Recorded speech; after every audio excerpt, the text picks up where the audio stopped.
பகாங் புக்கிட் திங்கியில் உள்ள கோயில் சிலைகள் அடையாளம் காணப்படாத ஒரு சிலரால் சேதப்படுத்தப்பட்டதற்கு பெந்தோங் நாடாளுமன்ற உறுப்பினர் யோங் சைபுரா ஒஸ்மான் கண்டனம் தெரிவித்துள்ளார்.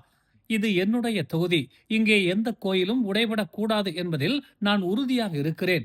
அதை மீறியும் ஒரு சில தரப்பினரால் சமய அடையாளங்கள் சேதப்படுத்தப்பட்டிருப்பது கண்டனத்திற்குரியது.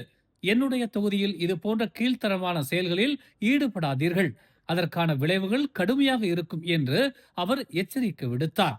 இச்சம்பவம் தொடர்பாக பெந்தோங் மாவட்ட காவல் நிலையத்தில் முறையாக புகார் அளிக்கப்பட்டிருப்பதை அவர் சுட்டிக்காட்டினார். புகாரை ஏற்றுக்கொண்ட காவல்துறையினர் விசாரணையை மேற்கொண்டு வருவதாக அவர் தெரிவித்தார். கடந்த ஆகஸ்ட் 16ஆம் தேதி அதிகாலை 1:51 மணியளவில் புக்கிட் தெங்கி பிரம்மரிஷி மலை கோயிலில் உள்ள கடவுள் சிலைகள் உடைக்கப்பட்டிருப்பதாக முதல் புகாரை பெற்றதாகவும், அதனை அடுத்து பெந்தோங் நாடாளுமன்ற உறுப்பினர் அலுவலகம் இதுகுறித்து புகார் அளித்திருப்பதாகவும் பெந்தோங் காவல்துறை தெரிவித்துள்ளது.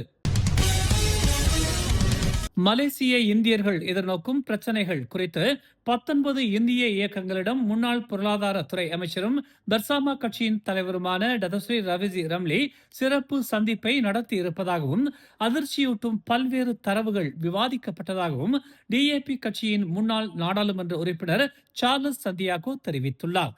இந்தியர்களை தேர்தல் காலத்தில் மட்டும் ஓட்டுக்காக கவனிக்கும் அரசியல்வாதிகளின் சிந்தனை மாற்றப்பட வேண்டும் என்று சார்லஸ் சந்தியாகோ வலியுறுத்தியுள்ளார். இச்சந்திப்பில் 19 இந்திய இயக்கத்தின் தலைவர்கள் பங்கேற்றதாக அவர் கூறினார்.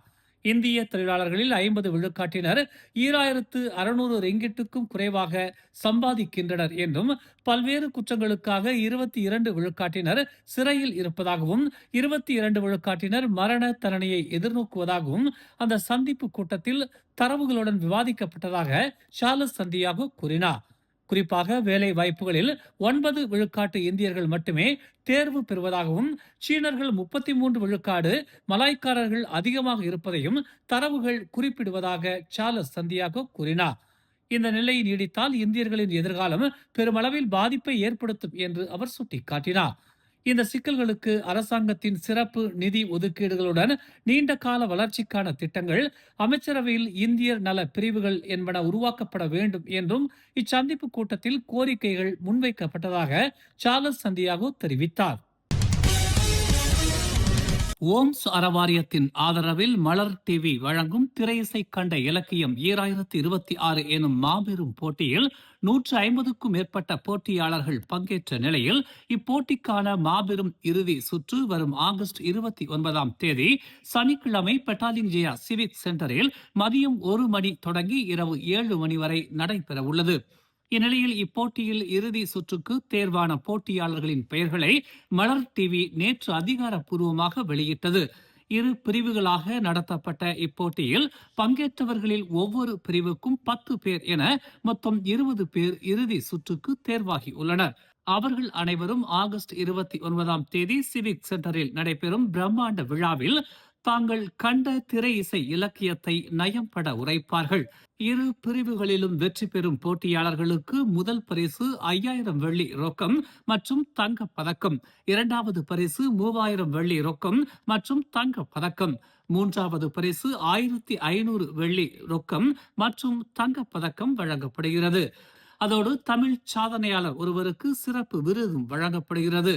இலக்கியத்தின் மீது நம் சமுதாயம் கவனம் செலுத்த வேண்டும் எனும் நோக்கில் நம்மவர்களை ஊக்குவிக்கும் விதமாக ஓம்ஸ் அறவாரியத்தின் சார்பில் அதன் தலைவர் ஓம்ஸ் ப தியாகராஜன் பெருமனதோடு இந்நிகழ்ச்சிக்கு ஆதரவு கரம் நீட்டியுள்ளார்.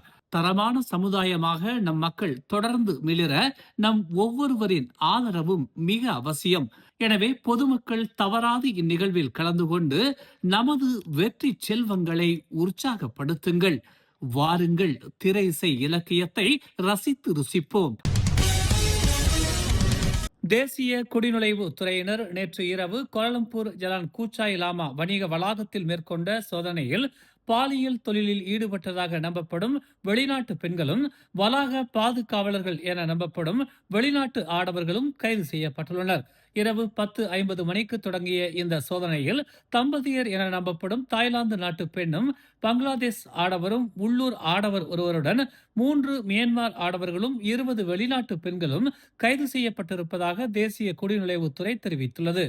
கைது செய்யப்பட்ட அனைவரும் 18 முதல் 35 வயதினர் என்றும் தாய்லாந்து, பங்களாதேஷ், மியான்மர், வியட்நாம் மற்றும் இந்தோனேசியா ஆகிய நாடுகளைச் சேர்ந்தவர்கள் என்றும் தெரிவிக்கப்பட்டுள்ளது. வளாகத்திலிருந்து ரொக்க பணமும் பாலியல் சேவைகளுக்கான பொருட்களும் பறிமுதல் செய்யப்பட்டிருப்பதாக குடிநுழைவுத்துறை தெரிவித்துள்ளது. பாலியல் சேவைகள் வழங்குவதற்காக 260 ரிங்கிட் முதல் 400 ரிங்கிட் வரையிலும் வசூலித்து வந்ததாக முதற்கட்ட விசாரணையில் தெரிய வந்துள்ளது. அரசியல் ஆதாயத்திற்காக இஸ்லாத்தை பயன்படுத்துவதாக தன்னை குற்றம் சாட்டிய 4 மலாய் டிஏபி தலைவர்களை பாஸ் கட்சி தலைவர் தான்ஸ்ரீ அப்துல் கடி அவாங் கல்வி அறிவற்றவர்கள் என்று முத்திரை குத்தியுள்ளார். அரசியலமைப்பை மீண்டும் மத சார்பற்ற ஆட்சியை நோக்கி திருப்புவதற்கு டிஏபி விரும்புவதாக கூறி சமூக ஊடகங்களில் தான் சமீபத்தில் வெளியிட்ட அறிக்கை இஸ்லாமிய புனித நூல்கள், கூட்டரசு அரசியலமைப்பு மற்றும் டிஏபி தலைவர்களின் கடந்த கால அறிக்கைகளை உறுதியாக அடிப்படையாக கொண்டது என்று ஹடி தெரிவித்தார். என் எழுத்துகள் மூலம் அரசியல் ஆதாயத்திற்காக இஸ்லாத்தை பயன்படுத்துவதாக என் மீது குற்றம் சாட்டிய 4 மலாய் டிஏபி தலைவர்களும் கல்வி அறிவற்றவர்கள் என்று அவர் கூறினார். அவர்கள் கற்றறிந்தவர்கள் அல்ல என்று அவர் கூறியதாக வெரிதா ஹரியான் செய்தி வெளியிட்டுள்ளது. தபுங் ஹாஜி நிறுவனத்துடன் தொடர்புடைய விவகாரங்கள் இஸ்லாமிய முத்திரை காரணமாக அல்லாமல் அங்கு கண்டறியப்பட்ட நிர்வாக சீர்கேடு மற்றும் முறைகேடுகளை சரி செய்வதற்காகவே நடவடிக்கை எடுக்கப்படுவதாக பிரதமர் டதஸ்ரீ அன்வார் இப்ராஹிம் தெரிவித்துள்ளார். ஃபெல்டா போன்ற பிற நிறுவனங்களிலும் இதே அணுகுமுறை பின்பற்றப்படுவதாகவும் இத்தகைய நடவடிக்கையை இனம் அல்லது மத கண்ணோட்டத்தில் பார்க்க கூடாது என்றும் அவர் தெரிவித்தார்.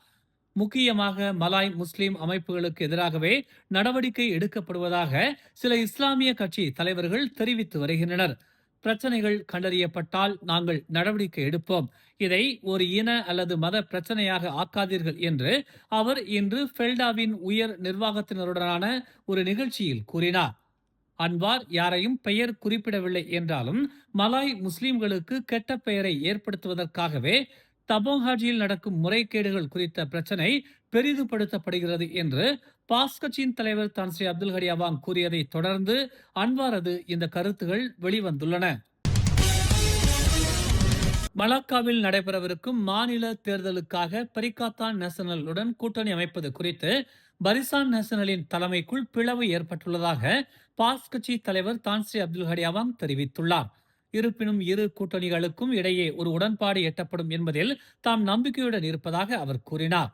பரிசான் நேஷனலின் பெரும்பாலான அடிமட்ட தொண்டர்கள் பரிகாத்தான் நேஷனலுடன் ஒத்துழைப்பதை ஆதரிப்பதாக குறிப்பிட்டுள்ளார். மாராங் நாடாளுமன்ற உறுப்பினரான அவர் தற்போதைய அரசியல் சூழல் மற்றும் அடிமட்ட தொண்டர்களிடமிருந்து கிடைத்த நேர்மறையான கருத்துகளின் அடிப்படையில் ஜூலை 11 ஜொஹூர் தேர்தலுக்கான பேச்சுவார்த்தைகளை விட மலாக்காவில் நடைபெறும் பேச்சுவார்த்தைகள் மிகவும் எளிதாக இருக்கும் என்று கூறினார். பரிசான் நேஷனல் மற்றும் பரிகாத்தான் நேஷனல் இடையேயான அதிகாரப்பூர்வ பேச்சுவார்த்தைகள் இன்னும் தொடங்கவில்லை என்றாலும் இரு கூட்டணிகளின் பிரதிநிதிகளும் ஏற்கனவே கலந்துரையாடல்களில் ஈடுபட்டுள்ளதாக ஹாடி தெரிவித்தார். பரிசான் பரிகாத்தான் கூட்டணி கைகூடா விட்டால் பாஸ் மற்றொரு திட்டத்தை வைத்திருப்பதாக ஹாடி மேலும் கூறினார். மலாக்கா தேர்தலில் பரிசான் பக்காத்தான் ஹராப்பானுடன் இணைந்து செயல்பட முடிவு செய்தால் பாஸிடம் ஒரு மாற்று திட்டம் உள்ளது என்று அவர் கூறினார். ஆகஸ்ட் 15ஆம் தேதி நிலவரப்படி மலேசியாவில் 58,079 டெங்கு பாதிப்புகள் பதிவாகி உள்ளன. இது 2025ஆம் ஆண்டின் இதே தொடக்கத்தில் பதிவான எண்ணிக்கையை விட 56.2 விழுக்காடு அதிகம் என்பது குறிப்பிடத்தக்கது. 2026ஆம் ஆண்டின் 32வது தொற்று நோயியல் வாரத்தின் இறுதி நிலவரப்படி டெங்கு தொடர்பான சிக்கல்களால் 55 பேர் உயிரிழந்துள்ளதாக சுகாதார அமைச்சு தெரிவித்துள்ளது. ஆரம்ப கட்ட பாதிப்பு குழுக்கள் ஸ்லாங்கூர், கோலம்பூர் மற்றும் புத்ராஜயாவில் குவிந்திருந்தாலும் பல பிற மாநிலங்களில் கண்டறியப்பட்ட அதிகரிப்பு போக்குகளை கருத்தில் கொண்டு டெங்கு நாடு முழுவதும் பரவும் அபாயம் கவலைக்குரியதாகவே உள்ளது என்று எச்சரிக்கப்பட்டுள்ளது. மழையும் வெப்பமும் மாறி மாறி வரும் நிச்சயமற்ற வானிலை உட்பட பல்வேறு காரணிகளால் டெங்கு பாதிப்புகள் அதிகரித்துள்ளன. இது ஏடிஸ் கொசுக்கள் இனப்பெருக்கம் செய்வதற்கு உகந்த சூழலை உருவாக்குகிறது. குடியிருப்பு பகுதிகளிலும் அதை சுற்றி உள்ள பகுதிகளிலும் அதிக எண்ணிக்கையிலான கவனிக்கப்படாத தண்ணீர் கொள்கலன்கள் இருப்பதும் ஏடிஸ் கொசுக்கள் இனப்பெருக்கம் செய்து டெங்குவை பரப்பும் அபாயம் அதிகரிப்பதற்கு காரணமாகவும் அமைந்துள்ளது என்று அமைச்சு இன்று வெளியிட்டுள்ள ஒரு அறிக்கையில் தெரிவித்துள்ளது. வாரத்திற்கு குறைந்தது 10 நிமிடங்களாவது தங்கள் வீடுகளை ஆய்வு செய்வதற்கும் கொசுக்கள் இனப்பெருக்கம் செய்யக்கூடிய இடங்களை அகற்றுவதற்கும் பொதுமக்கள் நேரம் ஒதுக்க வேண்டும் என்று அமைச்சு வலியுறுத்தியது. தமிழ் அறிஞர் தனித்தமிழ் தந்தை மறைமலை அடிகளாரின் 150ஆம் ஆண்டு பிறந்த நாளை முன்னிட்டு சிறப்பு நிகழ்வு வரும் ஆகஸ்ட் 23ஆம் தேதி ஞாயிற்றுக்கிழமை மாலை 3:30 மணிக்கு பிரிக்ஃபீல்ட்ஸ் விசாலாட்சி உணவக மண்டபத்தில் நடைபெறவிருக்கிறது.